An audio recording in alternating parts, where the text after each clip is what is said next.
Okay, now we're moving into the second part of this video. The one thing I didn't mention in section 4-1 are title blocks. Title blocks are really, really important. If you're going to do any drawing, even if it's a quick sketch, you don't necessarily need a full title block. What you really need to do is put the key things for your sketch somewhere on that sketch. The title block is the official place to do those sorts of things. It has the name of the drawing, the name of the company. Most importantly for you, for your sketches though, you need to know, you have your name on that sketch so people can find you if they have questions. And you need revision control. All your documents need to have revision control, even if it's just a quick sketch, because what if you want to have a second version? What if you goofed up, you want to make a little change and then resubmit that drawing? You should have a revision number. So your first sketch out should be revision 1 that you release to your manufacturing guy, and then you might make a change if he has a problem with the drawing. That might be revision 2. So he should be able to quickly realize when he gets that sketch from you, that schematic from you, what revision it is. You also want other information like dates and scale and any other standard information for that part. Depending on the kind of drawing, this title block will have a lot of different information on it. In section 4-2, we dive into piping symbols and diagrams. These tend to be, from the way the book talks about it, tend to be used in construction a lot. I don't tend to get into construction work, though it is useful from a mechatronics standpoint to understand these drawings if you're doing an install. And the book, basically, I want you guys to understand what these different definitions are. So I want you to know what an orthographic drawing is. Basically, it is a 2D drawing that's got plan view and elevation or elevated view. And I want you to know what an isometric drawing is. Isometric is a 3D representation. Okay, plan view is looking from the top down. Elevation or elevated view is looking from the side. These are two very important terms, and they give you examples in the book. They also show you some example symbols for piping. This is also an excellent lookup. You will find these online as well. But if you should run into a construction job where you need to interpret a drawing, pull this out, you'll see where it's in here. Hydraulic and pneumatic symbols and drawings are a whole separate world by themselves. And we've got a whole course on this, fluid power course. This is just meant to be an example of different symbols used in fluid power. This is a great way of looking up what these different things are. We have so much to learn about what all these objects really do that we teach in the fluid course that I'm not sure diving into this is critical. So I'm not, but scan down through here. You're going to see you've got a variety of different pumps. You've got, and they all have separate symbols associated with them. And then on here in the bottom, you're going to see pneumatic pumps. You're going to see a variety of cylinders and other devices. So this is your valve section for controlling the flow, also useful. I'm just not even sure how to dive into this. There's so much to learn here, but you should be able to look up basic symbols simply based on this table, even now, without having to understand exactly how those things work. They also show you standard symbols for manual actuators. Well, actually, the solenoid is the one here that's electrical. Solenoid is obviously a coil that turns magnetic when you energize it, so it can throw a valve. All the rest are manual valve with different kind of push buttons or levers, etc. on them.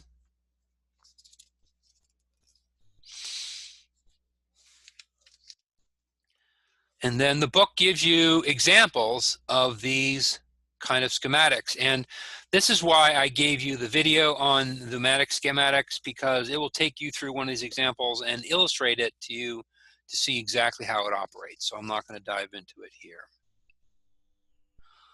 Electrical symbols. The video I provided you on electrical symbols is excellent. It takes you through all that. Electrical symbols you guys already should be familiar with based on your ELEC 153, or at least started to. This little group of symbols here is absolutely critical for you guys to understand motors controls 1, and will be used over and over in other courses. You've got fuses that can have a variety of forms. You can have like a little squiggle, or you can see a little box. I tend to use a little box in my diagrams. You've got circuit breakers that are shown this way. You've got something called a heater, which actually is an element when it heats up, as in other words, heats up because there's too much current running through a wire, then it opens.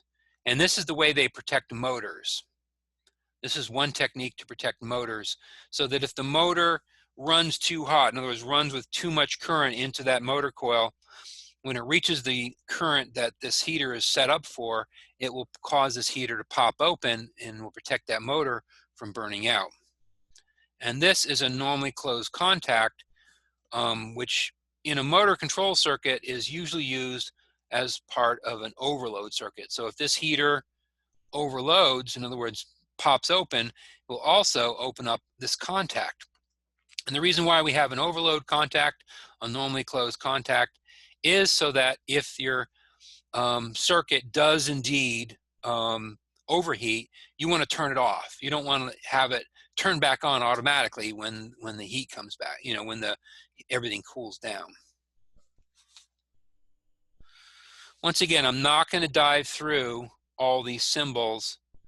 There are manual symbols, and then there are automatic symbols. This is a great diagram for all your manual electrical symbols. So read through this, keep it as a lookup.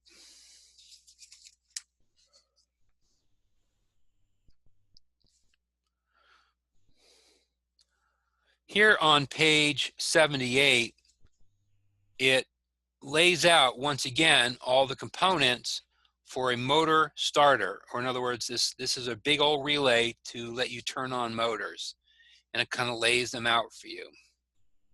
These are important to recognize. All right, so I'm not going to dive into any more drawings, schematics at all, but we will talk about the style of drawings. And there's 3 styles of drawings that we need to emphasize. The first would be a single line drawing, which are primarily used for power. Single line drawings are showing the power connection. They're not very useful except as a sort of a large system or a building concept. Lets you show the main power going into the building. It's not useful at all in terms of an actual wiring diagram. But from a designer, from a buildings person, lets you show where the power is in a circuit. And obviously, this is an example on page 81 of a single line diagram that's showing you power connections. The next kind of diagram is what's called a pictorial diagram. It's used by a lot of vendors to show what the image, you know, what their machine looks like, how things are kind of laid out. It does not explain to you how anything operates, nor is it useful from a diagnostic standpoint. But it's often used for assembly to tell an assembly person how to install, say, the push buttons and that sort of thing. And that's an example of the pictorial.